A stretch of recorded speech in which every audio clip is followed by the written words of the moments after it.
നമസ്കാരം, goodness evening ന്യൂസിലേക്ക് സ്വാഗതം. പ്രധാന വാർത്തകൾ. മുനമ്പം വിഷയത്തിൽ ഫ്രാൻസിസ് ജോർജ് എംപിയുടെ നിലപാട് വിവാദമാകുന്നു. ആന എഴുന്നള്ളിപ്പ് ഹൈക്കോടതി മാർഗനിർദ്ദേശങ്ങൾക്ക് സ്റ്റേ നീക്കാതെ സുപ്രീം കോടതി. ആരോഗ്യ സംരക്ഷണ മേഖലയിൽ ഡൽഹിയിലെ ആം ആദ്മി സർക്കാർ 382 കോടി രൂപയുടെ അഴിമതി നടത്തിയെന്ന് കോൺഗ്രസ്. വിദേശ രാജ്യങ്ങളിൽ അനധികൃതമായി കുടിയേറി പാർക്കുന്ന ഇന്ത്യക്കാരെ രാജ്യത്ത് തിരികെ എത്തിക്കുമെന്ന് വിദേശകാര്യമന്ത്രി. ലോസ് ആഞ്ചൽസിൽ ആശങ്കയായി വീണ്ടും കാട്ടുതീ. 31,000 പേർക്ക് ഒഴിപ്പിക്കൽ മുന്നറിയിപ്പ്. വാർത്തകൾ വിശദമായി. വഖഫ് ഭേദഗതി ബിൽ പാർലമെന്റിൽ അവതരിപ്പിക്കുമ്പോൾ പിന്തുണയ്ക്കുമെന്ന് ഫ്രാൻസിസ് ജോർജ് എംപി. വഖഫ് ബോർഡിന്റെ പ്രവർത്തനം സുതാര്യമായി മുന്നോട്ട് പോകണമെന്നും അഭിപ്രായ വ്യത്യാസമുണ്ടായാൽ പരിഹരിക്കുവാൻ ട്രൈബ്യൂണലിന് മുകളിൽ അപ്പീൽ നൽകുവാനുള്ള സംവിധാനം വേണമെന്നുമാണ് തന്റെയും പാർട്ടിയുടെയും നിലപാടെന്നും ഫ്രാൻസിസ് ജോർജ് വ്യക്തമാക്കി. നീതിന്യായ വ്യവസ്ഥയ്ക്ക് വിധേയമായി ഇത്തരം വിഷയങ്ങളിൽ തീർപ്പുണ്ടാകണം. ഒരു പൗരന്റെ അടിസ്ഥാനാവകാശങ്ങളിൽ കോട്ടം സംഭവിക്കരുത്. ബില്ലിന്റെ വിശദാംശങ്ങൾ പരിഗണിച്ച് എതിർക്കുകയോ അനുകൂലിക്കുകയോ ചെയ്യുമെന്നും അദ്ദേഹം വ്യക്തമാക്കി. മറ്റു മതസ്ഥരെ വഖഫ് ബോർഡിൽ ഉൾപ്പെടുത്തണമെന്നാണ് ബില്ലിലെങ്കിൽ എതിർക്കും. വഖഫ് ഭൂമികൾ സംരക്ഷിക്കുന്നതിനെ വീഴ്ച വരുത്തുന്ന രീതിയിലുള്ള വ്യവസ്ഥകൾ ഉണ്ടെങ്കിലും പിന്തുണ നൽകില്ല. ന്യൂനപക്ഷങ്ങൾ ഒന്നിച്ചു നിൽക്കേണ്ട കാലമാണ്. മണിപ്പൂർ പ്രശ്നങ്ങൾ മുന്നിലുണ്ട്. ന്യൂനപക്ഷങ്ങളുടെ ഇടയിൽ ഒരു ഭിന്നതയുണ്ടാകാതെ യോജിച്ചു നിൽക്കണമെന്നാണ് ചിന്ത. സദുദ്ദേശത്തോടെയാണ് അഭിപ്രായം പറഞ്ഞത്. തെറ്റിദ്ധാരണ ഉണ്ടാവരുതെന്നും ഫ്രാൻസിസ് ജോർജ് പറഞ്ഞു. കേന്ദ്ര വഖഫ് നിയമത്തെ പാർലമെന്റിൽ പിന്തുണയ്ക്കും. ഒരു ജനപ്രതിനിധി എന്ന നിലയിലും ഒരു രാഷ്ട്രീയ പാർട്ടി പ്രതിനിധി എന്ന നിലയിലും പുതിയ കേന്ദ്ര വഖഫ് നിയമത്തോട് 100% യോജിക്കുന്നു. തന്റെയും പാർട്ടിയുടെയും സുവ്യക്തമായ നിലപാട് അതാണ്. പാർലമെന്റിൽ ബിൽ വരുമ്പോൾ ആ നിലപാട് വ്യക്തമാക്കി പിന്തുണയ്ക്കുമെന്നുമായിരുന്നു മുനമ്പം ഭൂസംരക്ഷണ സമിതിയുടെ നേതൃത്വത്തിൽ നടത്തിവരുന്ന റിലേ നിരാഹാര സത്യാഗ്രഹ സമരത്തിൽ അദ്ദേഹം പറഞ്ഞത്. മുനമ്പത്ത് സ്വാഭാവിക നീതി ഉറപ്പാക്കണം, അതിൽ മായം ചേർക്കരുത്. അക്കാര്യത്തിൽ വളരെ ഉറച്ച നിലപാടുകാരാണ് തങ്ങൾ. ബില്ലിന്റെ ചർച്ച നടക്കുമ്പോൾ ഇക്കാര്യങ്ങളിൽ ഉറച്ച നിലപാട് സ്വീകരിക്കും. അതിലൂടെ ശാശ്വത പരിഹാരമുണ്ടാക്കാൻ കഴിയും. കേന്ദ്ര സർക്കാർ സമ്മർദ്ദങ്ങൾക്ക് വഴങ്ങി ഈ ബില്ല് അവതരണത്തിൽ നിന്ന് പിന്നോട്ട് പോവരുതെന്നും അദ്ദേഹം പറഞ്ഞിരുന്നു. പക്ഷെ എന്താണെങ്കിലും ഈ കാര്യത്തിൽ രണ്ട് കാര്യങ്ങളിലാണ് വ്യക്തത വേണ്ടത്. ഒന്നിങ്ങനെ ഏകപക്ഷീയമായിട്ടുള്ള ഒരു പ്രഖ്യാപനത്തിലൂടെ ഏതെങ്കിലും ഒരു സ്ഥലം ഏറ്റെടുക്കാനോ ഒരു സ്വാഭാവിക നീതിയുടെ പ്രശ്നമാണ്, പാടില്ല എന്നുള്ളതാണ് എൻ്റെയും എൻ്റെ പാർട്ടിയുടെയും നിലപാട്. ആരെന്ത് പറഞ്ഞാലും ഈ കാര്യത്തിൽ ഞങ്ങൾക്ക് വ്യക്തമായ കാഴ്ചപ്പാടുണ്ട്. അങ്ങനെ ഒരു ഏകപക്ഷീയമായി ഇന്ത്യ പോലെ ഒരു ജനാധിപത്യ രാജ്യത്ത് ഇങ്ങനെ ഒരു ബോർഡിന് ഇതുപോലുള്ള ഒരു അധികാരം നമ്മൾ മനസ്സിലാക്കണം. മുസ്ലിം രാഷ്ട്രങ്ങളിൽ പോലും ഇങ്ങനെ അധികാരമില്ല, സൗദി അറേബ്യയിൽ പോലും ഇങ്ങനെ അധികാരമില്ല, ഒരു സമ്മതിക്കില്ല, ഇല്ല, വഖഫില്ല. ഇനി എന്തെങ്കിലുമൊക്കെ ഇങ്ങനെയുള്ള ചാരിറ്റി പർപ്പസിന് വേണ്ടിയിട്ട് ഉണ്ടാക്കിയിട്ടുള്ള സമിതികൾക്ക് ഇങ്ങനെ ഒരു അധികാരം, ഇംഗ്ലീഷിൽ പറയും ഡ്രാക്കോണിയൻ ലോ എന്ന് പറയും. എന്ന് വെച്ച് കഴിഞ്ഞാൽ വളരെ നിർദ്ദയമായ നിയമത്തിനാണ് അങ്ങനെ വിശേഷണം പറയുന്നത്. ഇതങ്ങനെയുള്ള നിർദ്ദയമായ ഒരു വകുപ്പാണ് ഈ നിയമത്തിൽ ഉൾപ്പെടുത്തിയിട്ടുള്ളത്. ഇങ്ങനെ ഞങ്ങൾ ഏകപക്ഷീയമായി ഇത് ഏറ്റെടുത്തു അല്ലെങ്കിൽ ഞങ്ങളുടേതാണെന്ന് പറഞ്ഞാൽ പിന്നെ ഇതാർക്കും ചോദ്യം ചെയ്യാൻ വയ്യ എന്നുള്ളൊരു നിയമം ഇന്ത്യ പോലെ 75 വർഷമായി ജനാധിപത്യം നിലനിൽക്കുന്ന ഒരു രാജ്യത്ത് അങ്ങനെയുള്ള നിയമം പാടില്ല. അത് മാറ്റണമെന്ന് തന്നെയാണ് നമ്മുടെ വ്യക്തമായിട്ടുള്ള അഭിപ്രായം. അതിനകത്ത് ഒരു മാറ്റവും വരില്ല. പാർലമെന്റിൽ കൃത്യമായി ഈ കാര്യം പറഞ്ഞിരിക്കും, ഒരു മാറ്റവും അതിനകത്തുണ്ടാവില്ല. മറ്റൊന്ന് അപ്പീൽ പ്രൊവിഷൻ. നമുക്കിവിടെ നമ്മുടെ കോടതി സംവിധാനങ്ങൾ അറിയാം. നമുക്ക് സുപ്രീം കോടതി വരെ ഏത് കാര്യത്തിലും നമുക്ക് അപ്പീൽ പോകാനുള്ള അവകാശം നമുക്കുണ്ട്. ഇത് ട്രൈബ്യൂണലുകൊണ്ട് ഇതിൻ്റെ ഈ പറയുന്ന അപ്പീൽ പോകാനുള്ള അവകാശം തീർന്നു എന്ന് പറയുന്ന ഏർപ്പാടുകൾ നമുക്ക് യോജിക്കാൻ കഴിയില്ല. കോടതിയുണ്ട്, ട്രൈബ്യൂണൽ തീരുമാനിച്ചാൽ ആ തീരുമാനം ന്യായവും യുക്തമാണെന്ന് നമുക്ക് തോന്നിയാൽ ഓക്കെ. അതല്ലെങ്കിൽ അതിനപ്പുറം നമുക്ക് പോകാനുള്ള ഒരു സംവിധാനം വേണം. അതാണ് ഇപ്പോൾ ഈ പുതിയ നിയമത്തിൽ വരുന്നത്. അതായത് നമുക്ക് ഹൈക്കോടതിയിൽ അപ്പീൽ കൊടുക്കാം, ആ അപ്പീലിൽ ന്യായമായ തീരുമാനം ഉണ്ടാകാൻ വേണ്ടി നമുക്ക് വാദിക്കാം. ഹൈക്കോടതിയിൽ പോകണമെങ്കിൽ സ്വാഭാവികമായിട്ട് സുപ്രീം കോടതിയിൽ പോകാൻ കഴിയും. അപ്പോൾ ഈ രണ്ട് കാര്യങ്ങളിലാണ് ഏറ്റവും പ്രധാനമായി ഒരു മാറ്റം ഉണ്ടാകേണ്ടത്. അതാണ് ഈ നിയമത്തിൽ വ്യവസ്ഥ ചെയ്തിട്ടുള്ളത്. അതിനോട് 100% ഒരു ജനപ്രതിനിധി എന്നുള്ള നിലയിൽ, അതുപോലെ തന്നെ ഒരു രാഷ്ട്രീയ പാർട്ടിയുടെ പ്രതിനിധി എന്നുള്ള നിലയിൽ ഞാൻ യോജിക്കുന്നു. എൻ്റെയും എൻ്റെ പാർട്ടിയുടെയും വ്യക്തമായ സുവ്യക്തമായിട്ടുള്ള നിലപാട് അതാണ്. ആ നിലപാട് ഞങ്ങൾ പാർലമെന്റിൽ ഈ നിയമം ചർച്ചയ്ക്ക് വരുന്നത് വ്യക്തമാക്കിയിരിക്കും. അത് നമ്മൾ പിന്തുണച്ചിരിക്കുക, യാതൊരു സംശയക്കാര്യത്തില്ല. കാരണം ആന എഴുന്നള്ളിപ്പിലെ ഹൈക്കോടതി മാർഗനിർദ്ദേശങ്ങൾക്കുള്ള സ്റ്റേ നീക്കാതെ സുപ്രീം കോടതി. മാർഗനിർദ്ദേശങ്ങൾക്കുള്ള സ്റ്റേ നീക്കണമെന്ന ആവശ്യം സുപ്രീം കോടതി തള്ളി. കേസിൽ അടിയന്തരമായി വാദം കേൾക്കാനാവില്ലെന്ന് സുപ്രീം കോടതി വ്യക്തമാക്കി. ശിവരാത്രി ഉൾപ്പെടെയുള്ള ഉത്സവങ്ങൾ തടയുവാനുള്ള നീക്കമാണിതെന്ന് തിരുവമ്പാടി പാറമേക്കാവ് ദേവസ്വം വാദിച്ചു. ഹൈക്കോടതി വിധിക്കെതിരെ തിരുവമ്പാടി പാറമേക്കാവ് ദേവസ്വങ്ങളാണ് സുപ്രീം കോടതിയെ സമീപിച്ചിരുന്നത്. ആനയെഴുന്നള്ളിപ്പിനെ കടുത്ത നിയന്ത്രണങ്ങൾ ഏർപ്പെടുത്തി ഹൈക്കോടതി പുറപ്പെടുവിച്ച മാർഗരേഖ അപ്രായോഗികമാണെന്ന് വ്യക്തമാക്കി സുപ്രീം കോടതി നേരത്തെ സ്റ്റേ ചെയ്തിരുന്നു. എന്നാൽ ഈ സ്റ്റേ ഉത്തരവ് നിലവിൽ വന്നതിന് ശേഷം മലപ്പുറം ജില്ലയിലെ പുതിയങ്ങാടി പള്ളിയിൽ നടന്ന നേർച്ചയ്ക്കിടെ ആനയിടഞ്ഞുവെന്ന് ചൂണ്ടിക്കാട്ടിയാണ് കേസിലെ എതിർകക്ഷിയായ VK വെങ്കിടാചലം സുപ്രീം കോടതിയെ സമീപിച്ചത്. ഹൈക്കോടതി വിധിക്ക് ഏർപ്പെടുത്തിയ സ്റ്റേ നീക്കണമെന്നും വെങ്കിടാചലത്തിന്റെ അഭിഭാഷക കോടതിയിൽ ആവശ്യപ്പെട്ടു. ആനയിടഞ്ഞതിനെ തുടർന്ന് അപകടമുണ്ടായെന്നും അഭിഭാഷക കോടതിയിൽ ചൂണ്ടിക്കാട്ടി. എന്നാൽ ഈ വിഷയം കേരള ഹൈക്കോടതിയുടെ ശ്രദ്ധയിൽപ്പെടുത്താൻ ജസ്റ്റിസ് BV നാഗരത്ന അധ്യക്ഷയായ ബെഞ്ച് നിർദ്ദേശിച്ചു. അതേസമയം ഹൈക്കോടതി സ്വമേധയെടുത്ത കേസാണിതെന്നും സുപ്രീം കോടതിയുടെ സ്റ്റേ ഉത്തരവ് നിലനിൽക്കുന്നതിനാൽ മറ്റ് നടപടികളൊന്നും ഹൈക്കോടതിയിൽ നടക്കുന്നില്ലെന്നും അഭിഭാഷക ചൂണ്ടിക്കാട്ടി. തങ്ങൾ ഈ വിഷയത്തിൽ ഉത്തരവ് ഇറക്കിയതാണെന്നും മറ്റു വിഷയങ്ങൾ ഹൈക്കോടതിയാണ് പരിഗണിക്കേണ്ടതെന്നും സുപ്രീം കോടതി വ്യക്തമാക്കി. ഇതിനിടയിലാണ് കേരളത്തിലെ ക്ഷേത്രങ്ങളിൽ നടക്കാൻ പോകുന്ന ശിവരാത്രി ഉത്സവം ഉൾപ്പെടെ അലങ്കോലപ്പെടുത്താൻ ശ്രമം നടക്കുന്നതായി തിരുവമ്പാടി പാറമേക്കാവ് ദേവസ്വങ്ങളുടെ അഭിഭാഷകൻ MR അഭിലാഷ് പറഞ്ഞത്. ഇതിന്റെ ഭാഗമായാണ് സ്റ്റേ ഉത്തരവ് നീക്കണമെന്ന ആവശ്യമെന്നും അദ്ദേഹം ചൂണ്ടിക്കാട്ടി. ദേവസ്വങ്ങളുടെ ഹർജി ഫെബ്രുവരി 4 പരിഗണിക്കാമെന്നാണ് സുപ്രീം കോടതി വെബ്സൈറ്റിൽ രേഖപ്പെടുത്തിയിരിക്കുന്നതെന്നും അന്ന് തങ്ങളുടെ ആവശ്യം കൂടി പരിഗണിക്കണമെന്നും വെങ്കിടാചലത്തിന്റെ അഭിഭാഷക ആവശ്യപ്പെട്ടു. എന്നാൽ ഇതിൽ ഉത്തരവ് ഇറക്കാൻ സുപ്രീം കോടതി വിസമ്മതിച്ചു. കേരള ഗവർണർ രാജേന്ദ്ര വിശ്വനാഥ് ആർലേക്കറെ പ്രശംസിച്ച് CPM സംസ്ഥാന സെക്രട്ടറി MV ഗോവിന്ദൻ. ഇടതുപക്ഷ ജനാധിപത്യ മുന്നണി ലക്ഷ്യം വെക്കുന്ന നവകേരള നിർമ്മാണത്തിൽ ഊന്നൽ നൽകിയിട്ടുള്ള നയപ്രഖ്യാപന പ്രസംഗമാണ് ഗവർണർ നടത്തിയതെന്നും കേന്ദ്ര സർക്കാരിനെതിരെ വിമർശനമുണ്ടെങ്കിലും അതിന്റെ പേരിൽ ഭരണഘടനാ ചുമതല നിർവഹിക്കുന്നതിൽ നിന്നും വിട്ടുനിൽക്കുവാൻ ഗവർണർ തയ്യാറായിട്ടില്ലെന്നത് സ്വാഗതാർഹമാണെന്നും MV ഗോവിന്ദൻ പ്രശംസിച്ചു. മുൻ ഗവർണർ ആരിഫ് മുഹമ്മദ് ഖാനിൽ നിന്നും വ്യത്യസ്തമായി സംസ്ഥാന സർക്കാരിന്റെ നയപ്രഖ്യാപന പ്രസംഗം മുഴുവനായി വായിക്കാൻ പുതിയ ഗവർണർ തയ്യാറായി. തുടർന്നുള്ള ദിവസങ്ങളിലും ഗവർണറുടെ ഭാഗത്തു നിന്നും സമാനമായ സമീപനമുണ്ടാകുമെന്ന് പ്രതീക്ഷിക്കുന്നു. ബീഹാറിലേക്ക് സ്ഥലം മാറിപ്പോയ മുൻ ഗവർണർ കഴിഞ്ഞ വർഷം പോലും 1.5 മിനിറ്റ് മാത്രം വായിച്ച് നയപ്രഖ്യാപനത്തിന്റെ ശോഭ കെടുത്താൻ ശ്രമിച്ച കാര്യം പെട്ടെന്ന് മറക്കാൻ കഴിയുന്നതല്ലെന്നും MV ഗോവിന്ദൻ പറഞ്ഞു. 2 മണിക്കൂറോളം നീണ്ട നയപ്രഖ്യാപന പ്രസംഗത്തിൽ ഗവർണർ വരച്ചിട്ടത് പിണറായി വിജയൻ സർക്കാർ നടപ്പാക്കി വരുന്ന നവകേരള നിർമ്മാണത്തിന്റെ പുരോഗതിയാണെന്നും അദ്ദേഹം പറഞ്ഞു. മുമ്പൊന്നും സംസ്ഥാനം സാക്ഷിയാകാത്ത രീതിയിലുള്ളതായിരുന്നു മുൻ ഗവർണർ ആരിഫ് മുഹമ്മദ് ഖാനും സംസ്ഥാന സർക്കാരും തമ്മിലുള്ള ഏറ്റുമുട്ടലുകൾ. ആരിഫ് മുഹമ്മദ് ഖാൻ കേരളത്തിൽ നിന്ന് മടങ്ങിയപ്പോൾ മുഖ്യമന്ത്രിയുടെയോ സഹപ്രവർത്തകരുടെയോ സാന്നിധ്യം ഉണ്ടായിരുന്നില്ലെന്നത് ഗവർണറും സംസ്ഥാന സർക്കാരും തമ്മിലുള്ള സംഘർഷങ്ങളുടെ ആഴവും വ്യാപ്തിയും വ്യക്തമാക്കുന്നതായിരുന്നു. ഈ പരിസരത്തിലേക്കാണ് കേരളത്തിന്റെ 23ാമത് ഗവർണറായി രാജേന്ദ്ര വിശ്വനാഥ് ആർലേക്കർ എത്തിയത്. ഏറ്റുമുട്ടാനല്ല, സംസ്ഥാന സർക്കാരിനെ സഹായിക്കാനാണ് കേരളത്തിലേക്ക് വരുന്നതെന്ന് പനജിയിൽ വെച്ച് മാധ്യമപ്രവർത്തകരോട് സംസാരിക്കവേ ആർലേക്കർ വ്യക്തമാക്കിയതും ഇതോട് ചേർത്ത് വെക്കേണ്ടതാണ്. RSS BJP പശ്ചാത്തലമുള്ള ആർലേക്കർ ഗോവയിൽ നിയമസഭാ സ്പീക്കറും മന്ത്രിയുമായിരുന്നു. കേരളത്തിലേക്ക് വരുന്നതിനു മുൻപ് ഹിമാചൽ പ്രദേശിലും ബീഹാറിലും ഗവർണർ പദവിയും അദ്ദേഹം വഹിച്ചിരുന്നു. ആരോഗ്യ സംരക്ഷണ മേഖലയിൽ ഡൽഹിയിലെ AAP സർക്കാർ 382 കോടി രൂപയുടെ അഴിമതി നടത്തിയെന്ന് കോൺഗ്രസ്. നിയമസഭാ തെരഞ്ഞെടുപ്പിന് ദിവസങ്ങൾ മാത്രം ശേഷിക്കെയാണ് അഴിമതി സംബന്ധിച്ച് 14 CAG റിപ്പോർട്ടുകൾ പുറത്തുവന്നെന്നും എന്നാൽ ഒരെണ്ണം പോലും നിയമസഭയിൽ അവതരിപ്പിക്കുവാൻ സർക്കാർ അനുവദിച്ചില്ലെന്നും കോൺഗ്രസ് ആരോപിച്ചിരിക്കുന്നത്. 10 വർഷത്തിൽ സംസ്ഥാനത്ത് ഒരു പുതിയ ആശുപത്രി പോലും നിർമ്മിച്ചിട്ടില്ലെന്നും CAG റിപ്പോർട്ടിലുണ്ട്. കോൺഗ്രസ് സർക്കാർ നിർമ്മാണം തുടങ്ങിവെച്ച 3 ആശുപത്രികൾ പൂർത്തിയാക്കുക മാത്രമാണ് ചെയ്തത്. ഇന്ദിരാഗാന്ധി ആശുപത്രിയുടെ നിർമ്മാണത്തിൽ 5 വർഷത്തെ താമസമുണ്ടായി.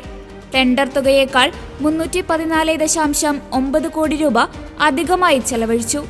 ബുറാഡി ആശുപത്രി 6 വർഷവും മൗലാന ആസാദ് ഡെന്റൽ ആശുപത്രി 6 വർഷവും വൈകിപ്പിച്ചു. ബുറാഡി ആശുപത്രിക്ക് 41.7 26 കോടി രൂപയും മൗലാന ആസാദ് ഡെന്റൽ ആശുപത്രിക്ക് 26.36 കോടി രൂപയും അധികമായി ചെലവഴിച്ചു. CAG റിപ്പോർട്ട് പ്രകാരം 2007-നും 2015-നും ഇടയിൽ ആശുപത്രി നിർമ്മാണത്തിനായി 15 സ്ഥലങ്ങൾ ഏറ്റെടുത്തു. ആശുപത്രികളും ഡിസ്പെൻസറികളും നിർമ്മിക്കേണ്ടതായിരുന്നു. പക്ഷേ ഒരു ജോലിയും ആരംഭിച്ചില്ലെന്നും റിപ്പോർട്ടിലുണ്ട്. അഴിമതിയിൽ അന്വേഷണം നടത്താൻ ലഫ്റ്റനന്റ് ഗവർണർ ഉത്തരവിടണമെന്നും ഡൽഹി കോൺഗ്രസ് മേധാവി ദേവേന്ദ്ര യാദവ്, കോൺഗ്രസ് നേതാവ് അജയ് മാക്കൻ എന്നിവർ ആവശ്യപ്പെട്ടു. അതിനിടെ ഡൽഹിയിൽ തകർന്ന അഴുക്കുചാലുകളുടെയും മാലിന്യ കൂമ്പാരങ്ങളുടെയും അടിസ്ഥാന സൗകര്യങ്ങളുടെ അഭാവത്തിന്റെയും ചിത്രങ്ങളെടുത്ത് AAPയെ തുറന്നുകാട്ടണമെന്ന് പ്രവർത്തകർക്ക് പ്രധാനമന്ത്രി നരേന്ദ്രമോദി ആഹ്വാനം ചെയ്തു. പകർത്തുന്ന ചിത്രങ്ങൾ ലൊക്കേഷൻ സഹിതം ജനങ്ങളിലേക്ക് എത്തിക്കണമെന്നും മോദി പറഞ്ഞു. BJP ബൂത്ത് തല പ്രവർത്തകരെ അഭിസംബോധന ചെയ്യുകയായിരുന്നു അദ്ദേഹം. BJP സർക്കാർ രൂപീകരിക്കുക എന്നതാണ് ഏറ്റവും വലിയ ലക്ഷ്യമെന്ന് നാം ഓർക്കണം. AAP ഉണ്ടാക്കിയ പ്രശ്നങ്ങളിൽ നിന്നും ഡൽഹിയെ മോചിപ്പിക്കണം. ഇത് സംഭവിക്കുമ്പോൾ മാത്രമേ ഡൽഹിയെ വികസിത തലസ്ഥാനമാക്കാനാകൂ. എല്ലാ ബൂത്തിലും 3-4 തലമുറ പ്രവർത്തകരുള്ള ഈ സംഘടനയുടെ ഡൽഹിയിലെ കരുത്ത് ഇത്തവണ നിയമസഭാ തെരഞ്ഞെടുപ്പിൽ BJPക്ക് വൻ വിജയം നൽകുമെന്ന് ഉറപ്പുണ്ട്. നിങ്ങൾ ചെയ്യുന്ന കഠിനാധ്വാനത്തിന് ഫലമുണ്ടാകും. നിങ്ങളുടെ ബൂത്തിൽ നിങ്ങൾ ഒരു വലിയ വിജയം കൈവരിക്കാൻ പോവുകയാണെന്നും പ്രധാനമന്ത്രി പറഞ്ഞു. US ഉൾപ്പെടെയുള്ള വിദേശ രാജ്യങ്ങളിൽ അനധികൃതമായി കുടിയേറി പാർക്കുന്ന ഇന്ത്യക്കാരെ നിയമപരമായി രാജ്യത്ത് തിരികെ എത്തിക്കുമെന്ന് കേന്ദ്ര വിദേശകാര്യമന്ത്രി ഡോക്ടർ S ജയശങ്കർ. അനധികൃതമായി US-ൽ താമസിച്ചു വരുന്ന ഇന്ത്യക്കാരെ നാട്ടിൽ തിരികെ എത്തിക്കുന്ന വിഷയത്തിൽ ഇന്ത്യക്ക് എല്ലായ്പ്പോഴും തുറന്ന സമീപനമാണ് ഉള്ളതെന്നും ജയശങ്കർ കൂട്ടിച്ചേർത്തു. ഇക്കാര്യം US സ്റ്റേറ്റ് സെക്രട്ടറി മാർക്കോ റൂബിയോയെ ധരിപ്പിച്ചതായും അദ്ദേഹം പറഞ്ഞു. ഡൊണാൾഡ് ട്രംപ് അധികാരമേൽക്കുന്ന ചടങ്ങിൽ അതിഥിയായി പങ്കെടുക്കുന്നതുൾപ്പെടെയുള്ള ഔദ്യോഗിക പരിപാടികൾക്കായി US-ലെത്തിയ ജയശങ്കർ വാഷിംഗ്ടണിൽ നടന്ന വാർത്താ സമ്മേളനത്തിൽ പങ്കെടുത്ത് സംസാരിക്കവെയാണ് ഇക്കാര്യം വ്യക്തമാക്കിയത്. US-ൽ അനധികൃതമായി കുടിയേറി പാർക്കുന്ന ഇന്ത്യക്കാരെ സംബന്ധിച്ച് സംവാദങ്ങൾ നടക്കുന്നുണ്ടെന്നും വിഷയത്തിൽ US-ലെ ജനങ്ങൾ അസ്വസ്ഥരാണെന്നുമുള്ള കാര്യം മനസ്സിലാക്കുന്നതായും ജയശങ്കർ പറഞ്ഞു. നിയമപരമായ കുടിയേറ്റത്തെ ഇന്ത്യ പിന്തുണയ്ക്കുന്നതായും ഇന്ത്യൻ ജനതയുടെ വൈദഗ്ധ്യത്തിനും മികവിനും ആഗോളതലത്തിൽ അവസരങ്ങൾ ലഭിക്കണമെന്നാണ് ഇന്ത്യ ആഗ്രഹിക്കുന്നതെന്നും ജയശങ്കർ കൂട്ടിച്ചേർത്തു. അനധികൃത കുടിയേറ്റത്തെ ഇന്ത്യ എതിർക്കുന്നതായും അനധികൃത കുടിയേറ്റം നിയമവിരുദ്ധ പ്രവർത്തനങ്ങൾക്ക് വഴിവെക്കുമെന്നും അതിനാൽ തന്നെ അത്തരത്തിലുള്ള കുടിയേറ്റം അപമാനകരമാണെന്നും അദ്ദേഹം പറഞ്ഞു. US-ലേക്ക് വിസയ്ക്കായുള്ള കാലതാമസത്തെക്കുറിച്ച് മാർക്കോ റൂബിയോയുമായി നടത്തിയ കൂടിക്കാഴ്ചയിൽ ജയശങ്കർ ധരിപ്പിച്ചിരുന്നു. ഇത് ഇന്ത്യ-US ബന്ധത്തെ പ്രതികൂലമായി ബാധിക്കുന്ന കാര്യവും റൂബിയോയെ അറിയിച്ചിരുന്നു. 400 ദിവസം വരെ വിസയ്ക്കു വേണ്ടി കാത്തിരിക്കേണ്ടി വരുന്നത് പ്രയാസം സൃഷ്ടിക്കുന്നുണ്ടെന്ന് താൻ റൂബിയോയെ അറിയിച്ചതായും വിഷയത്തിന്റെ ഗൗരവം റൂബിയോയ്ക്ക് വ്യക്തമായിട്ടുണ്ടെന്നുമാണ് താൻ കരുതുന്നതെന്നും ജയശങ്കർ മാധ്യമങ്ങളോട് പറഞ്ഞു. അതിനിടെ റഷ്യൻ പ്രസിഡന്റ് വ്ളാഡിമിർ പുടിനെ അമേരിക്കൻ പ്രസിഡന്റ് ഡൊണാൾഡ് ട്രംപ് മുന്നറിയിപ്പ് നൽകി. യുക്രൈൻ യുദ്ധം അവസാനിപ്പിക്കണമെന്നാണ് ആവശ്യം. യുദ്ധം തുടരുകയാണെങ്കിൽ റഷ്യയുടെ അമേരിക്കയിലേക്കുള്ള ഇറക്കുമതിയിൽ ഉയർന്ന നികുതി ഏർപ്പെടുത്തുമെന്നാണ് ട്രംപിന്റെ മുന്നറിയിപ്പ്. കൂടാതെ യുക്രൈനെതിരായ യുദ്ധത്തിൽ റഷ്യയെ സഹായിക്കുന്ന രാജ്യങ്ങൾക്കും തീരുവ ചുമത്തുമെന്ന് ട്രംപ് മുന്നറിയിപ്പ് നൽകി. തന്റെ ഔദ്യോഗിക ട്രൂത്ത് അക്കൗണ്ടിലൂടെയായിരുന്നു ട്രംപ് പുടിനെ മുന്നറിയിപ്പ് നൽകിയത്. ട്രംപിന്റെ മുന്നറിയിപ്പിനോട് റഷ്യ ഇതുവരെ പ്രതികരിച്ചിട്ടില്ല. റഷ്യ യുക്രൈൻ യുദ്ധം അധികാരമേറ്റ് ഒറ്റ ദിവസം കൊണ്ട് തന്നെ പരിഹരിക്കുമെന്ന് ട്രംപ് പറഞ്ഞതായി നേരത്തെ റിപ്പോർട്ട് ചെയ്തിരുന്നു. നിലവിലെ ആദായ നികുതി നിയമം ലളിതമാക്കുന്നതടക്കമുള്ള പരിഷ്കരണങ്ങളുമായി പുതിയ ആദായ നികുതി ബിൽ കേന്ദ്രം അവതരിപ്പിച്ചേക്കും. ആദായ നികുതി നിയമങ്ങൾ എളുപ്പത്തിൽ മനസ്സിലാക്കുവാനും പേജുകളുടെ എണ്ണം ഏകദേശം 60% കുറയ്ക്കുവാനും ഉദ്ദേശിച്ചാണ് പുതിയ ആദായ നികുതി ബിൽ അവതരിപ്പിക്കുന്നത്. 6 പതിറ്റാണ്ട് പഴക്കമുള്ള 1961 ആദായ നികുതി നിയമത്തിന്റെ സമഗ്രമായ അവലോകനം 6 മാസത്തിനുള്ളിൽ നടത്തുമെന്ന് ധനമന്ത്രി നിർമ്മല സീതാരാമൻ തന്റെ ജൂലൈ മാസത്തിലെ ബജറ്റിൽ പ്രഖ്യാപിച്ചിരുന്നു. നിലവിലുള്ള നിയമത്തിലെ ഭേദഗതിയല്ല, പുതിയ നിയമമായിരിക്കും ഇതെന്ന് ഉന്നത വൃത്തങ്ങൾ സൂചിപ്പിച്ചു. നിലവിൽ കരട് നിയമം നിയമ മന്ത്രാലയം പരിശോധിച്ചുകൊണ്ടിരിക്കുകയാണ്. ബജറ്റ് സമ്മേളനത്തിന്റെ 2ാം പകുതിയിൽ ബിൽ പാർലമെന്റിൽ കൊണ്ടുവരാനാണ് സാധ്യത. ജനുവരി 31 മുതൽ ഏപ്രിൽ 4 വരെയാണ് ബജറ്റ് സമ്മേളനം നിശ്ചയിച്ചിരിക്കുന്നത്. ആദ്യ പകുതി ജനുവരി 31 മുതൽ ഫെബ്രുവരി 13 വരെയാണ്. പ്രസിഡന്റ് ദ്രൗപദി മുർമു അഭിസംബോധന ചെയ്യുന്നതോടെ ബജറ്റ് സമ്മേളനം ആരംഭിക്കും.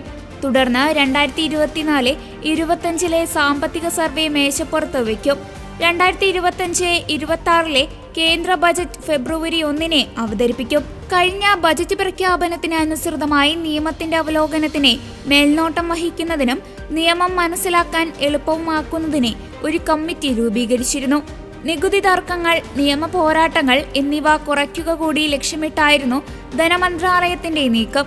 നിയമത്തിന്റെ പുനഃപരിശോധനയ്ക്കായി ആദായ നികുതി വകുപ്പിന് 6500 നിർദ്ദേശങ്ങളാണ് ലഭിച്ചത്.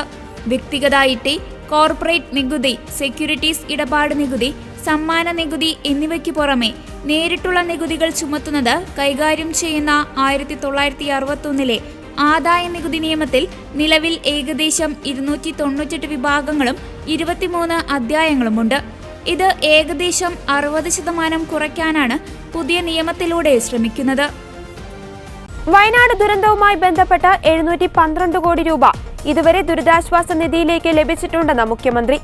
ദുരന്തത്തെ കേന്ദ്ര സർക്കാർ അതിതീവ്ര ദുരന്തമായി പ്രഖ്യാപിച്ചതിനാൽ കൂടുതൽ സഹായം പ്രതീക്ഷിക്കുന്നുണ്ടെന്നും അദ്ദേഹം നിയമസഭയിൽ പറഞ്ഞു. 2221 കോടി രൂപ കേന്ദ്ര സർക്കാരിനോട് ആവശ്യപ്പെട്ടിട്ടുണ്ട്. കേന്ദ്ര സർക്കാരിൽ നിന്ന് ഇതുവരെ ധനസഹായം ലഭിച്ചിട്ടില്ലെന്നും ദുരന്തബാധിതർക്ക് കൃഷിഭൂമി നൽകുവാൻ സാധിക്കില്ലെന്നും മുഖ്യമന്ത്രി വ്യക്തമാക്കി. വയനാട്ടിൽ ടൗൺഷിപ്പ് നൽകാൻ ഭൂമി വിലയ്ക്ക് വാങ്ങുമെന്നും ഭാവിയിൽ ഒരു നില കൂടി നിർമ്മിക്കാൻ കഴിയുന്ന രീതിയിലാണ് ഇവിടെ വീടുകൾ നിർമ്മിക്കുകയെന്നും അദ്ദേഹം പറഞ്ഞു. സർക്കാർ നിർമ്മിക്കുന്ന ടൗൺഷിപ്പിന് പുറത്ത് താമസിക്കാൻ ആഗ്രഹിക്കുന്നവർക്ക് 15 ലക്ഷം രൂപ നൽകും. പുനരധിവാസം പൂർത്തിയാക്കും വരെ വീടുകളുടെ വാടക സർക്കാർ നൽകും. അതിനുള്ള പണം അനുവദിച്ചിട്ടുണ്ട്. കേന്ദ്ര സഹായം വൈകിയെന്നത് വസ്തുതയാണെന്നും എന്നാൽ സഹായം ലഭിക്കുമെന്നാണ് ഇപ്പോഴും പ്രതീക്ഷിക്കുന്നതെന്നും മുഖ്യമന്ത്രി പറഞ്ഞു. എന്നാൽ പുനരധിവാസം അനിശ്ചിതത്തിലാണെന്ന് പ്രതിപക്ഷ നേതാവ് VD സതീശൻ കുറ്റപ്പെടുത്തി. ദുരന്തം കഴിഞ്ഞ് 6 മാസമായിട്ടും പരിക്കേറ്റവർക്ക് ചികിത്സാ സഹായം നൽകിയില്ല. സ്വന്തം കയ്യിൽ നിന്ന് പണമെടുത്താണ് ഗുരുതരമായി പരിക്കേറ്റവരടക്കം ചികിത്സ നടത്തുന്നത്. വീട് നിർമ്മാണത്തിന് കണക്കാക്കിയ 30 ലക്ഷം രൂപ ഉയർന്ന നിരക്കാണെന്നും പല സ്പോൺസർമാരും പിൻവാങ്ങുന്നുവെന്നും അദ്ദേഹം കുറ്റപ്പെടുത്തി. വീട് നിർമ്മാണത്തിന് 30 ലക്ഷം രൂപ എന്നത് പ്രാഥമിക കണക്കാണെന്ന് മുഖ്യമന്ത്രി വിശദീകരിച്ചു. വീടുകൾ ഒരുമിച്ച് നിർമ്മിക്കുമ്പോൾ ചെലവ് കുറയും. അങ്ങനെ വരുമ്പോൾ ചെലവ് 20 ലക്ഷത്തിലേക്ക് എത്തിക്കാനാകുമെന്നാണ് പ്രതീക്ഷ. ദുരന്തത്തിൽ സഹായം ചോദിച്ച് രാജ്യത്തെ എല്ലാ MP-മാർക്കും കത്തയച്ചെന്നും 1 കോടി രൂപ വീതമാണ് എല്ലാവരോടും ചോദിച്ചതെന്നും മുഖ്യമന്ത്രി വ്യക്തമാക്കി. നമുക്കറിയാം, ഈ ദുരന്തം കഴിഞ്ഞിട്ടിപ്പോൾ 6ാമത്തെ മാസമാവുകയാണ്. നമ്മൾ ഒരുപാട് കാര്യങ്ങൾ പ്രഖ്യാപിച്ചെങ്കിലും പല കാര്യങ്ങളും മന്ദഗതിയിലാണ് പോകുന്നത്. പുനരധിവാസ പ്രക്രിയ തന്നെ ഒരു അനിശ്ചിതത്വത്തിലെത്തി നിൽക്കുകയാണ്. മാത്രമല്ല, ഏറ്റവും അവസാനമായി 1000 സ്ക്വയർ ഫീറ്റ് വീടിന് 30 ലക്ഷം രൂപ എന്ന സർക്കാർ തീരുമാനിച്ചതോടുകൂടി നിരവധി ഡോണേഴ്സ് അതിൽ നിന്ന് പിൻവാങ്ങിയിരിക്കുക. മുഖ്യമന്ത്രി വിളിച്ചു ചേർത്ത സമ്മേളനത്തിൽ തന്നെ പലരും ഈ 30 ലക്ഷം രൂപ എന്നുള്ള എമൗണ്ട് 1000 സ്ക്വയർ ഫീറ്റ് വീട് വയ്ക്കാൻ, സംസ്ഥാനത്ത് ഒരുപാട് ഏജൻസികൾ 20 ലക്ഷം രൂപയ്ക്ക് ആ വീട് വയ്ക്കാൻ തയ്യാറായി നിൽക്കുമ്പോൾ, അല്ലെങ്കിൽ അതിന് താഴെ തയ്യാറായി നിൽക്കുമ്പോൾ 30 ലക്ഷം രൂപ വീട് എന്നുള്ളതൊരു വലിയ തുകയാണ് എന്നതുകൊണ്ട് നേരത്തെ വാഗ്ദാനം ചെയ്ത പല ഏജൻസികളും പലരും അതിൽ നിന്ന് പിൻവാങ്ങുന്ന ഒരു സാഹചര്യം വന്നിട്ടുണ്ട്. മാത്രമല്ല, ഈ 6 മാസമായിട്ടും ഗുരുതരമായി പരിക്കേറ്റ ആളുകൾക്ക് ഒരു ചികിത്സാ സഹായം പോലും ഇതുവരെ നൽകുന്നില്ല. ഇപ്പം തന്നെത്താൻ കയ്യിൽ നിന്ന് പണമെടുത്തിട്ടാണ് ആളുകൾ, ഗുരുതരമായി പരിക്കേറ്റ ആളുകൾ പോലും ചികിത്സയ്ക്ക് പോകുന്നത്. ഇത്തരം സാഹചര്യങ്ങൾ പരിഗണിച്ച് അടിയന്തരമായ ചില നടപടികൾ സ്വീകരിക്കാൻ സർക്കാർ തയ്യാറാവുമോ എന്നാണ് എൻ്റെ ചോദ്യം. സർ, ബഹുമാനപ്പെട്ട പ്രതിപക്ഷ നേതാവിൻ്റെ വികാരം അവിടെ വളരെ വേഗത്തിൽ നമുക്ക് പുനരധിവാസ പ്രവർത്തനങ്ങൾ പൂർത്തീകരിക്കണമെന്നുള്ളതാണ്. അതേ വികാരം തന്നെയാണ് സംസ്ഥാന ഗവൺമെൻറ്റിനുമുള്ളത്. അതിന് മനുഷ്യസാധ്യമായ എല്ലാ കാര്യങ്ങളും നാം അവിടെ നിർവഹിച്ചുകൊണ്ടിരിക്കുകയാണ്. ഇതിനകത്ത് സാധാരണഗതിയിൽ നമ്മൾ ഇത്തരമൊരു ദുരന്തമുണ്ടായാൽ അതിനാവശ്യമായ പുനരധിവാസ പ്രവർത്തനങ്ങൾ നടത്തുന്നതിന് സ്വാഭാവികമായി ഉണ്ടാകുന്ന കാലതാമസം നമുക്കെല്ലാവർക്കും അറിയാം. പക്ഷേ നാം കാണേണ്ടത്, നമ്മുടെ ഭൂമി സംബന്ധിച്ച് ഏറ്റെടുക്കേണ്ട കാര്യത്തിൽ ക്യാബിനറ്റ് 61 ദിവസം കൊണ്ട് തീരുമാനമെടുത്തു കഴിഞ്ഞിട്ടുണ്ട്. അത്രയും വേഗതയിൽ തന്നെ കാര്യങ്ങൾ നീക്കിയിട്ടുണ്ട്. അതുമായി ബന്ധപ്പെട്ട് പിന്നെ ചില തടസ്സങ്ങൾ വന്നത് ഞാൻ സൂചിപ്പിച്ചു. അത് നമുക്ക് പരിഹരിക്കാവുന്നതേ ഉള്ളൂ. വളരെ വേഗത്തിൽ തന്നെ ഈ ഭൂമി പൂർണ്ണമായി ഏറ്റെടുക്കാനാകുമെന്ന് തന്നെയാണ് സർക്കാർ കണക്കാക്കുന്നത്. ഇവിടെ ആ യോഗത്തിൽ പറഞ്ഞ കണക്ക് നമ്മുടെ ഈ പദ്ധതി തയ്യാറാക്കുമ്പോൾ ഉണ്ടായ ചില കണക്കുകൂട്ടലിൻ്റെ അടിസ്ഥാനത്തിലാണ്. അത് ഒറ്റ വീട് എന്ന നിലക്ക് നിർമ്മിക്കുമ്പോഴുള്ള ഒരു ഭാഗമാണ്. അന്ന് തന്നെ ആ യോഗത്തിൽ ഞാൻ വ്യക്തമാക്കിയതാണത്. അതേ തുക തന്നെ ഇതിനു വേണ്ടി വരില്ല എന്നുള്ളത്. അതുമായി ബന്ധപ്പെട്ട് കൂടുതൽ ചർച്ചകൾ നടത്തേണ്ടതുണ്ട്. കാരണം ഇതൊരു വീടല്ല, കുറേ വീടുകൾ ഒന്നിച്ച് നിർമ്മിക്കുകയാണ്. അതിനാവശ്യമായ ഒരുപാട് സാമഗ്രികൾ ഒന്നിച്ച് വാങ്ങുകയാണ്. അതുമാത്രമല്ല, കുറേ ഭാഗം അതിൻ്റെ ഭാഗമായിട്ടുള്ള സഹായങ്ങളും സ്പോൺസർഷിപ്പിൻ്റെ ഭാഗമായി ലഭിക്കുന്നുണ്ട്. അപ്പോൾ ഏകദേശം ബഹുമാനപ്പെട്ട പ്രതിപക്ഷ നേതാവ് സൂചിപ്പിച്ച തുകയുടെ അടുത്ത് അപ്പുറവും ഇപ്പുറവും ഒക്കെ ആയിട്ട് വരുന്ന തുകയിലേക്ക് കാര്യങ്ങൾ എത്തിക്കാൻ കഴിയുമെന്നാണ് ഞാൻ പ്രതീക്ഷിക്കുന്നത്. അങ്ങേപോലെ തന്നെ അത് തന്നെയാണ് പ്രതീക്ഷ. പക്ഷേ അതിൻ്റെ അവസാന തീരുമാനത്തിലേക്ക് എത്തിക്കഴിഞ്ഞിട്ടില്ല. അത് നമുക്ക് എത്തിക്കാൻ കഴിയുമെന്ന് തന്നെയാണ് പ്രതീക്ഷിക്കുന്നത്. സ്കൂൾ കായികമേളയുടെ സമാപന സമ്മേളന വേദിയിൽ പ്രതിഷേധിച്ച സ്കൂളുകൾക്ക് ഏർപ്പെടുത്തിയ വിലക്ക് പിൻവലിക്കണമെന്ന് വിദ്യാഭ്യാസ മന്ത്രി വി ശിവൻകുട്ടി. കായികമേളയിലെ മോശം പെരുമാറ്റത്തിന് 2 സ്കൂളുകളെ വിലക്കിയ നടപടിയാണ് പിൻവലിക്കുന്നത്. വിലക്ക് പിൻവലിച്ചുള്ള ഉത്തരവ് ഒരാഴ്ചയ്ക്കകം ഇറങ്ങും. കഴിഞ്ഞ സംസ്ഥാന സ്കൂൾ കായികമേളയുമായി ബന്ധപ്പെട്ട് അതിൻ്റെ സമാപന വേളയിൽ അവിടെ സ്കൂൾ ചാമ്പ്യൻഷിപ്പ്, ഓവറോൾ ചാമ്പ്യൻഷിപ്പ് സംബന്ധിച്ച ചില തർക്കങ്ങളും വിവാദങ്ങളും അതിൻ്റെ തുടർച്ചയിൽ കോതമംഗലം മാർബേസിൽ സ്കൂളിനും അതോടൊപ്പം തന്നെ തിരുനാവായ നാവാമുകുന്ദ സ്കൂളിനുമെതിരായി സ്വീകരിച്ചിട്ടുള്ള നടപടി പിൻവലിക്കണമെന്നാണ് സാർ എനിക്ക് ഈ സമ്മേളനത്തിലൂടെ ആവശ്യപ്പെടാനുള്ളത്. സാർ, രാജ്യത്തിൻ്റെ ചരിത്രത്തിൽ ആദ്യമായിട്ടാണ് ഒരു സംസ്ഥാന സ്കൂൾ കായികമേള ഒളിമ്പിക്സ് മാതൃകയിൽ നമ്മൾ കഴിഞ്ഞ നവംബറിൽ നടത്തിയത്. എറണാകുളം ജില്ലയിൽ അവിടെ 17 വേദികളിൽ, അതിലൊരു വേദി എൻ്റെ മണ്ഡലത്തിൽ കോതമംഗലം MA കോളേജിലായിരുന്നു. അവിടെ സ്വിമ്മിങ്ങും വാട്ടർ പോളോ മത്സരങ്ങളുമാണ് അവിടെ നടന്നത്. അതുൾപ്പെടെ 17 വേദികളിൽ ഏറ്റവും ശ്രദ്ധേയമായ മേള എന്നുള്ള നിലയിൽ അത് സംഘടിപ്പിക്കാൻ കഴിഞ്ഞു. ആദ്യമായി ഒളിമ്പിക്സ് മാതൃകയിൽ സംഘടിപ്പിച്ച മേള എന്നുള്ള നിലയിൽ ബഹുമാനപ്പെട്ട മന്ത്രി തന്നെ ദിവസങ്ങളോളം അവിടെ ക്യാമ്പ് ചെയ്തുകൊണ്ട് നടത്തിയ പ്രവർത്തനങ്ങൾ, അതിൻ്റെ എല്ലാം ഭാഗമായി 25,000-ലേറെ കുട്ടികൾ, അതിൽ നമ്മൾ ശ്രദ്ധിക്കേണ്ടത് സവിശേഷ കഴിവുകളുള്ള കുട്ടികളെ ഉൾപ്പെടുത്തിയിട്ടുള്ള ഇൻക്ലൂസീവ് സ്പോർട്സുകളൊക്കെ ഉൾപ്പെടുത്തിയാണ് അത്ര മനോഹരമായ ഒരു മേള അവിടെ നടത്തുകയുണ്ടായി. അത് സംഘാടന മികവ് കൊണ്ടും കുട്ടികളുടെ പങ്കാളിത്തം കൊണ്ടും അതോടൊപ്പം തന്നെ കുട്ടികളുടെ മികച്ച പ്രകടനം, കൗമാരക്കരുത്തിന്റെ വലിയ ശക്തി പ്രകടനമായി യഥാർത്ഥത്തിൽ ആ ഒരു മേള. അപ്പോൾ ഒരു ചരിത്ര സംഭവമാക്കി ആ മേളയെ മാറ്റുന്നതിൽ നേതൃത്വപരമായി പങ്കുവഹിച്ച ബഹുമാനപ്പെട്ട വിദ്യാഭ്യാസ മന്ത്രിയെയും വകുപ്പിനെയും ഞാൻ ആദ്യമായി പ്രത്യേകം അഭിനന്ദിക്കുകയാണ് സർ. അങ്ങനെ ഒരു മേള നടത്തി അതിന്റെ സമാപന വേളയിലേക്ക് എത്തുമ്പോൾ ഞാൻ അത് സൂചിപ്പിച്ചതുപോലെ അവിടെ സ്കൂൾ ഓവറോൾ ചാമ്പ്യൻഷിപ്പ് നിശ്ചയിക്കുന്നതുമായി ബന്ധപ്പെട്ട ചില തർക്കങ്ങൾ, അതുമായി ബന്ധപ്പെട്ടുകൊണ്ട് ഈ 2 സ്കൂളിലെ കുട്ടികൾ പെട്ടെന്നുള്ള ഒരു വൈകാരിക പ്രകടനം, നമുക്കറിയാം കുട്ടികളാണ്, അവർ മഞ്ഞും വെയിലും അതോടൊപ്പം തന്നെ കടുത്ത ചൂടും ഒക്കെ അവഗണിച്ചുകൊണ്ട് കഠിനമായ പരിശീലനം നടത്തിയാണ് ഈ സംസ്ഥാന സ്കൂൾ മേളയിലേക്കൊക്കെ എത്തുന്നത്. അപ്പം അങ്ങനെയുള്ള കുട്ടികൾക്ക് പെട്ടെന്നുണ്ടായ ഒരു വൈകാരിക പ്രകടനം എന്നുള്ള നിലയിൽ മാത്രമേ അതിനെ നമുക്ക് കാണാൻ കഴിയുകയുള്ളൂ. അപ്പം അതുമായി ബന്ധപ്പെട്ടുകൊണ്ട് ഈ 2 സ്കൂളുകളുടെ, ഇപ്പോൾ കോതമംഗലം മാർബേസിൽ സ്കൂളും നാവാമുകുന്ദ സ്കൂളും അടക്കം സ്കൂൾ മാനേജ്മെന്റും ഒക്കെ അധ്യാപകരുമൊക്കെ ഇതിന്റെ തെറ്റ് ബഹുമാനപ്പെട്ട വിദ്യാഭ്യാസ മന്ത്രിയുമായി ആ കാര്യങ്ങളൊക്കെ സംസാരിക്കുകയും രേഖാമൂലം തന്നെ അത് കൊടുത്തു എന്നാണ് ഞാൻ മനസ്സിലാക്കുന്നത്. തിരുനാവായ നാവമുകുന്ദ, കോതമംഗലം മാർബേസിൽ സ്കൂളുകളുടെ വിലക്കാണ് നീങ്ങുന്നത്. കമ്മിറ്റി റിപ്പോർട്ടിന് ശേഷം അധ്യാപകർക്കെതിരായ നടപടി പുനഃപരിശോധിക്കുമെന്ന് മന്ത്രി അറിയിച്ചു. വിലക്ക് പിൻവലിക്കാനുള്ള തീരുമാനം വിദ്യാഭ്യാസ വകുപ്പ് നേരത്തെ എടുത്തിരുന്നുവെന്നും മന്ത്രി അറിയിച്ചു. എന്നാൽ അധ്യാപകർക്കെതിരായ നടപടി തുടരുമെന്നും ആന്റണി ജോൺ MLA ഉന്നയിച്ച സബ്മിഷനുള്ള മറുപടിയിൽ മന്ത്രി വ്യക്തമാക്കി. നവംബറിൽ നടന്ന സംസ്ഥാന സ്കൂൾ കായികമേള സമാപന ചടങ്ങിൽ പോയിന്റ് തർക്കത്തെ ചൊല്ലി വിദ്യാർത്ഥികളും പോലീസുമായി സംഘർഷമുണ്ടായ പശ്ചാത്തലത്തിലാണ് സർക്കാർ പ്രതിഷേധിച്ച സ്കൂളുകൾക്ക് വിലക്കേർപ്പെടുത്തിയിരുന്നത്. 2ഉം 3ഉം സ്ഥാനത്തു വന്ന സ്കൂളിനെ തടഞ്ഞ് മറ്റൊരു സ്കൂളിനെ ട്രോഫി നൽകി എന്നാരോപിച്ചായിരുന്നു വിദ്യാർത്ഥികൾ സമാപന ചടങ്ങിൽ രംഗത്തെത്തിയത്. മികച്ച സ്കൂളുകളുടെ വിഭാഗത്തിൽ 80 പോയിന്റോടെ ഒന്നാമതെത്തിയത് കടകശ്ശേരി ഐഡിയൽ EHSS ആണ്. ഔദ്യോഗിക സൈറ്റിലെ പോയിന്റ് ടേബിളിൽ 44 പോയിന്റോടെ തിരുനാവായ നവാമുകുന്ദ HSS 2ാം സ്ഥാനത്തെത്തി. 43 പോയിന്റോടെ കോതമംഗലം മാർബേസിൽ 3ാം സ്ഥാനത്തുമെത്തി. എന്നാൽ ഇവർക്ക് പകരം സ്പോർട്സ് സ്കൂളായ GV രാജയെ മികച്ച സ്കൂളുകളുടെ പട്ടികയിൽ ഉൾപ്പെടുത്തി 2ാം സ്ഥാനം നൽകിയെന്നായിരുന്നു ആരോപണം. നവംബർ മാസം 8 മുതൽ 11 വരെ ഒളിമ്പിക്സ് മാതൃകയിൽ ആദ്യമായി കേരളത്തിൽ നടന്ന സംസ്ഥാന സ്കൂൾ കായികമേളയുടെ സമാപന ചടങ്ങിനും അതിൽ ഉണ്ടായ അനിഷ്ട സംഭവങ്ങളെ സംബന്ധിച്ചിടത്തോളം ബഹുമാനപ്പെട്ട ആന്റണി ജോൺ ഇവിടെ വിശദമായി തന്നെ സൂചിപ്പിച്ചിട്ടുണ്ട് സാർ ആദ്യമായിട്ടാണ് സാർ ഈ ഇന്ത്യയിൽ തന്നെ ഭിന്നശേഷി വിദ്യാർത്ഥികളെയും അതുപോലെ സാധാരണഗതിയിലുള്ള വിദ്യാർത്ഥികളെല്ലാം ഒരുമിച്ച് ഒരു പ്ലാറ്റ്ഫോമിൽ കൊണ്ടുവന്നൊരു മേള നടത്തുന്നത് ഇന്ത്യയിൽ തന്നെ ആദ്യമായിട്ടാണ്. മറ്റൊരു കാര്യം, നമ്മുടെ SSLC പരീക്ഷ ഗൾഫ് രാജ്യങ്ങളിൽ നടത്തുന്ന 8ഓളം വരുന്ന സ്കൂളുകളുണ്ട്. നമുക്ക് ചില നിയന്ത്രണങ്ങളുള്ള സ്കൂളുകൾ. ഗൾഫ് രാജ്യങ്ങളിൽ നിന്നുള്ള ഏതാണ്ട് 150ഓളം വരുന്ന കായിക താരങ്ങളും ഈ മേളയിൽ പങ്കെടുത്തിട്ടുണ്ട് സാർ. നേരത്തെ ഇവിടെ സൂചിപ്പിച്ച പോലെ അവസാന ദിവസം നവംബർ മാസം 11-ാം തീയതി ഇതിന്റെ മേളയുടെ സമാപന ചടങ്ങിൽ ചില അനിഷ്ട സംഭവങ്ങളുണ്ടായി.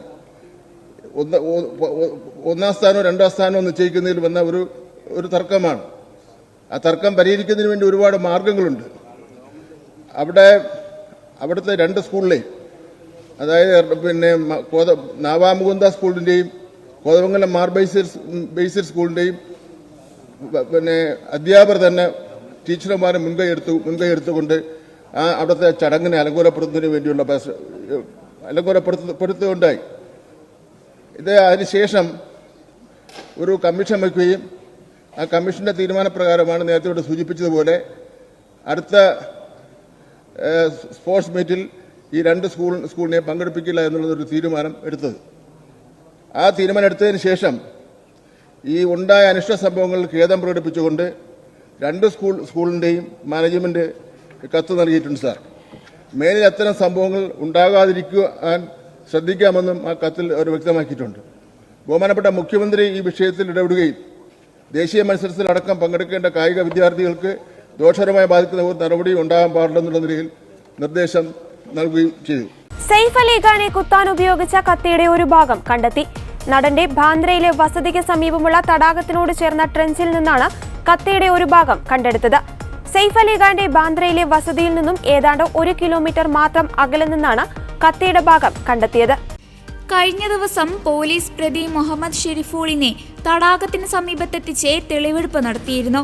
അരമണിക്കൂറോളമാണ് പോലീസ് പ്രതിയുമായി ഇവിടെ ചെലവഴിച്ചത്. ഏതാണ്ട് 2.5 ഇഞ്ച് നീളമുള്ള കത്തിയുടെ ഒരു ഭാഗം സെയ്ഫ് അലി ഖാന്റെ ശരീരത്തിൽ നിന്നും നേരത്തെ പുറത്തെടുത്തിരുന്നു. ശസ്ത്രക്രിയയിലൂടെയാണ് ലീലാവതി ആശുപത്രിയിൽ ചികിത്സയിലിരിക്കെ ഈ ഭാഗം പുറത്തെടുത്തത്. ഇതിനിടെ വോർലിയിലെ ബാർബർ ഷോപ്പ് ഉടമയെയും പോലീസ് ചോദ്യം ചെയ്തിരുന്നു. സെയ്ഫ് അലി ഖാനെ ആക്രമിച്ചതിന് ശേഷം പ്രതി ബാർബർ ഷോപ്പിലെത്തി മുടി മുറിച്ചിരുന്നു. രൂപമാറ്റം വരുത്തുന്നതിന് വേണ്ടിയായിരുന്നു പ്രതി ഇവിടെയെത്തി മുടി മുറിച്ചതെന്നാണ് പോലീസ് പറയുന്നത്. ഇതിനിടെ സെയ്ഫ് വേഗം ആശുപത്രി വിട്ടതിൽ ശിവസേന നേതാവ് സഞ്ജയ് നിരൂപം സംശയം പ്രകടിപ്പിച്ചിരുന്നു.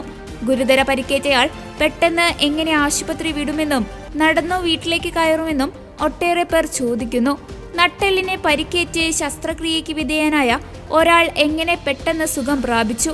എല്ലാവരെയും കൈവീശി കാണിച്ച് ആരോഗ്യവാനായാണ് അദ്ദേഹം വീട്ടിലേക്ക് കയറിപ്പോയത്.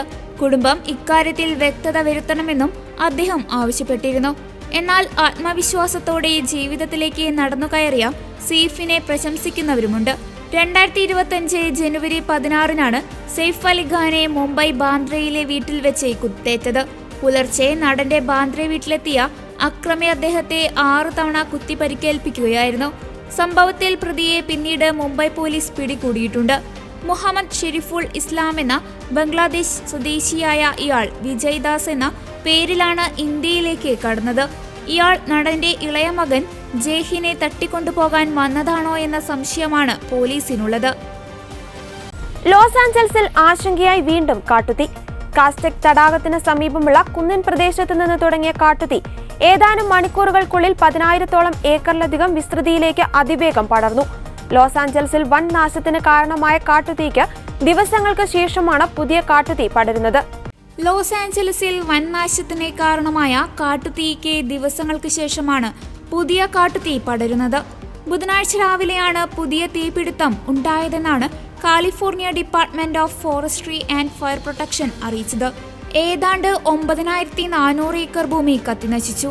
ശക്തമായ കാറ്റും വരണ്ട കാലാവസ്ഥയും തീ കൂടുതൽ വ്യാപിപ്പിക്കാൻ കാരണമായി. പ്രദേശത്ത് വീശിയടിച്ച അതിശക്തമായ കാറ്റ് ഇത് കൂടുതൽ പടരുമെന്ന ആശങ്കയ്ക്ക് കാരണമായി.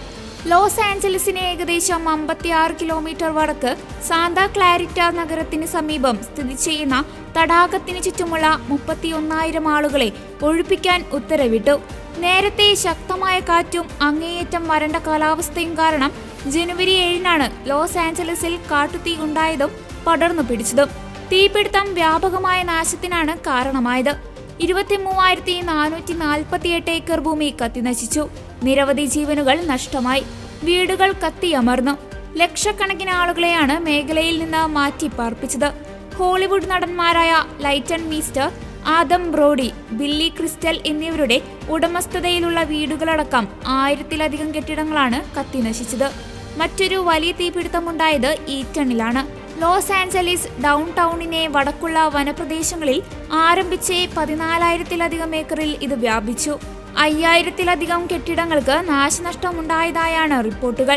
4 പേർ മരിക്കുകയും ചെയ്തു. 14,021 ഏക്കർ കത്തിനശിച്ചതിന് ശേഷം ഈറ്റൺ തീപിടുത്തം 91% നിയന്ത്രണത്തിലാണ്. ഇതോടെ ഗുഡ്നസ് ഈവനിംഗ് ന്യൂസ് ഇവിടെ പൂർണ്ണമാകുന്നു. കൂടുതൽ വാർത്താ അപ്ഡേറ്റുകൾക്കായി ഗുഡ്നസ് ന്യൂസ് ചാനൽ സന്ദർശിക്കുക. നന്ദി.